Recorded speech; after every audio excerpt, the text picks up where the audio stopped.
ನಮಸ್ಕಾರ ವೀಕ್ಷಕರೇ, ಏಡಿಯನ್ ಟಿವಿಗೆ ಸ್ವಾಗತ. ನಾನು ಪವನ್ ದೇಶಪಾಂಡೆ. ರೈಲ್ವೆ ಹೋರಾಟ ಸಮಿತಿ ಈಗಾಗಲೇ ಸಾಕಷ್ಟು ಸಂಘ ಸಂಸ್ಥೆಗಳು, ಸಂಘಟನೆ ಮುಖಂಡರು, ನ್ಯಾಯವಾದಿಗಳು ಹೀಗೆ ಎಲ್ಲರೂ ಕೂಡ ಈ ರೈಲ್ವೆ ಹೋರಾಟ ಸಮಿತಿಗೆ ಬೆಂಬಲವನ್ನ ಸೂಚನೆ ಮಾಡಿವೆ. ಈ ಕುರಿತು ಒಂದು ವರದಿ ಇಲ್ಲಿದೆ. ಭಾರತ ದೇಶದಲ್ಲಿ ಅತಿ ಹೆಚ್ಚಿಗೆ ಟ್ಯಾಕ್ಸ್ ಕಟ್ಟುವಂತ ಎರಡನೇ ರಾಜ್ಯ ನಮ್ದು ಕರ್ನಾಟಕ ರಾಜ್ಯ.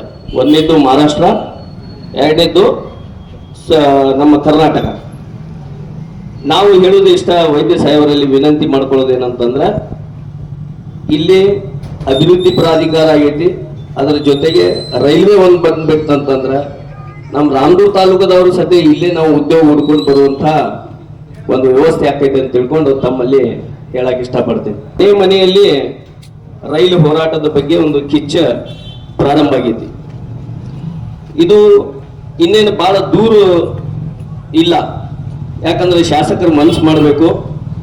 ಅವ್ರ ಜೊತೆ ನಮ್ಮ ರಾಮದುರ್ಗ ಶಾಸಕರಾದಂಥ ಅಶೋಕಣ್ಣ ಪಟ್ಟಣವರು ಕೂಡ ಈಗಾಗಲೇ ಈ ನಮ್ಮ ಹೋರಾಟಕ್ಕೆ ಸಂಪೂರ್ಣವಾಗಿ ಬೆಂಬಲವನ್ನು ಕೂಡ ಕೊಟ್ಟಿದ್ದಾರೆ ಮತ್ತು ಪೂರ್ವಭಾವಿ ಸಭೆಗಳಲ್ಲಿ ಕೂಡ ಭಾಗಿಯಾಗಿದ್ದಾರೆ. ಈಗ ಬೆಳಗಾವಿ ಕಿತ್ತೂರು ಮಾರ್ಗವಾಗಿ ಏನು ಧಾರವಾಡಕ್ಕೆ ಏನು ರೈಲು ಮಾರ್ಗ ಆಗತೈತಿ, ಅದು ನಮ್ಮ ದಿವಂಗತ ಸಂಸದರಾದಂಥ ಸುರೇಶ್ ಅಂಗಡಿ ಸಾಹೇಬರ ಕನಸಿನ ಯೋಜನೆ ಅಂತ ಹೇಳಕತ್ತಾರೆ ಸರ್.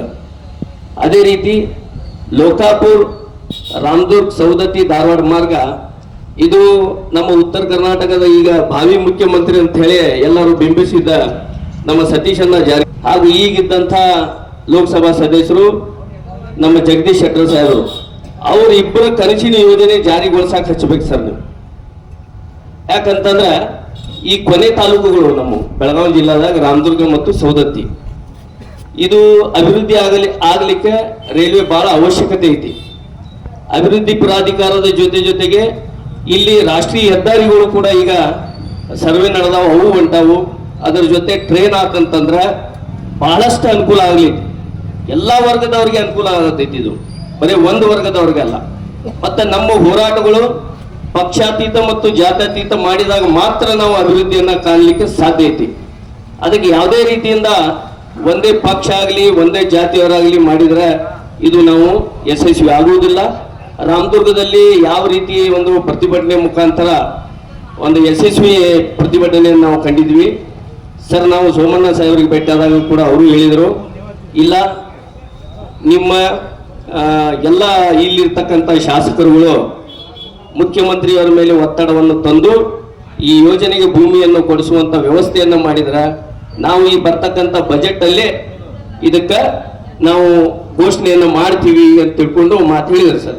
ಅದರ ಜೊತೆಗೆ ನಿಮ್ಮನ್ನು ಸ್ವತಃ ಕರ್ಕೊಂಡು ಲೋಕಾಪುರದಿಂದ ರಾಮದುರ್ಗಕ್ಕಾಗ್ಲಿ, ಶಬರಿಕೊಳ್ಳಕ್ಕಾಗ್ಲಿ, ಗೊಡಚಿ ಹಿರಣ್ಣರಾಗ್ಲಿ, ನಮ್ಮ ಸಿರ್ಸಂಗಿಯ ಕಾಳಮ್ಮ ದೇವಸ್ಥಾನ ಹಾಗೂ ಯಲ್ಲಮ್ಮ ದೇವಸ್ಥಾನ ಎಲ್ಲ ನಾವೇ ವೀಕ್ಷಣೆ ಮಾಡಿ ಈ ಯೋಜನೆಯನ್ನ ತಗೊಂಡು ಹೋಗ್ತೀವಿ. ಯೋಜನೆಗೆ ಬೇಕಾದಂತ ಎಲ್ಲ ಒಂದು ವರದಿಗಳನ್ನ ನಾವು ತಗೊಂಡು ಹೋಗ್ತೀವಿ ಅಂತ ಕೂಡ ನಮ್ಗೆ ಬೆಳಗಾವಿದಾಗ ಮಾತು ಕೊಟ್ಟಾರ ಸರ್.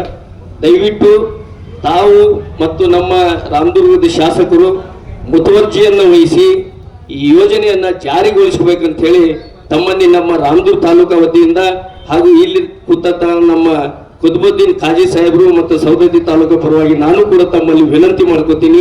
ಈ ಯೋಜನೆ ಜಾರಿಗೊಳಿಸಕ್ಕೆ ಬಹಳ ಪ್ರಯತ್ನ ತಾವು ಮಾಡ್ಬೇಕಂತ ಮತ್ತೊಮ್ಮೆ ಹೇಳಿ, ನನಗೆ ವಿಶ್ವಾಸಣ್ಣ ವೈದ್ಯ ಅವರೇ ಹಾಗೂ ಹಿರಿಯರಾದ ತಿರುಪಣ್ಣ ಮಾಮನಿ ಅವರೇ, ಈ ಒಂದು ರೈಲ್ವೆ ಹೋರಾಟ ಕ್ರಿಯಾ ಸಮಿತಿ ಸೌದತ್ತಿಯ ಅಧ್ಯಕ್ಷರಾದ ಶಂಕರಗೌಡ ಪಾಟೀಲ್ ಅವರೇ, ಇನ್ನುಳಿದ ಎಲ್ಲ ಗಣ್ಯ ಮಾನ್ಯ ಅತಿಥಿಗಳೇ, ಪತ್ರಿಕಾ ಪ್ರತಿನಿಧಿಗಳೇ, ಈ ಹೋರಾಟಕ್ಕೆ ಸಂಪೂರ್ಣ ಪ್ರೇರಣಾ ನೀಡಿ ನಿಮ್ಮೆಲ್ಲರಲ್ಲಿಯೂ ಕೂಡ ಅರಿವು ಮೂಡಿಸಲಿಕ್ಕೆ ಬಂದಿರುವ ಕುತುಬುದ್ದೀನ್ ಖಾಜಿ ಅವರೇ ಹಾಗೂ ರಾಮದುರ್ಗದಿಂದ ಆಗಮಿಸಿರುವ ಎಲ್ಲ ಹೋರಾಟ ಸಮಿತಿಯ ಪದಾಧಿಕಾರಿಗಳೇ, ಇದುವರೆಗೆ ನೀವೆಲ್ಲ ಈ ಒಂದು ಕಾರ್ಯಕ್ರಮದ ಮುಖ್ಯ ಉದ್ದೇಶವನ್ನ ಕುರಿತು ಎಲ್ಲ ವಿಚಾರಗಳನ್ನು ಕೇಳಿದಿರಿ. ಸಂಪೂರ್ಣವಾಗಿ ಅದರ ಮಾಹಿತಿಯನ್ನ ಅದನ್ನ ಸಂಬಂಧಪಟ್ಟವರು ಎಲ್ಲರೂ ಕೂಡ ನಿಮಗೆ ತಿಳಿಪಡಿಸಿದ್ದಾರೆ. ಬಹುಶಃ ಇಡೀ ಸೌದತ್ತಿ ಭಾಗದ ಜನರ ಒಂದು ಒಟ್ಟು ಅಪೇಕ್ಷೆ ಅಂದ್ರೆ ಸೌದತ್ತಿಗೆ ರೈಲ್ವೆ ಯೋಜನೆ ಬರಲೇಬೇಕು ಅನ್ನೋದು ಇದು ಎಲ್ಲರ ಒಂದು ಅಪೇಕ್ಷೆ. ಇವತ್ತು ನಮ್ಮ ವಿಶ್ವಾಸ್ ವೈದ್ಯವರು ಶಾಸಕರಾಗಿ ಪ್ರಾರಂಭದ ಒಳಗೆ ಅವಾಗ ಎಲ್ಲ ಚುನಾವಣಾ ಪ್ರಚಾರದ ಒಳಗೆ ನೀವೆಲ್ಲ ಕೇಳಿರ್ಬೇಕು. ಸವದತ್ತಿ ಅಭಿವೃದ್ಧಿ ಬಗ್ಗೆ ಬಹಳಷ್ಟು ಕನಸು ಕಟ್ಕೊಂಡವರು ಅಂದ್ರೆ ನಮ್ಮ ವಿಶ್ವಾಸ ವೈದ್ಯವರು. ಆ ಏನೇನವರು ಮಾಡ್ಬೇಕಂತ ಯೋಜನೆ ಹಾಕೊಂಡಾರ, ಆ ಯೋಜನೆಗಳಲ್ಲಿ ಇದನ್ನು ಕೂಡ ಒಂದು ಅವರು ಮುಖ್ಯವಾಗಿ ಸೇರಿಸ್ಕೋಬೇಕು.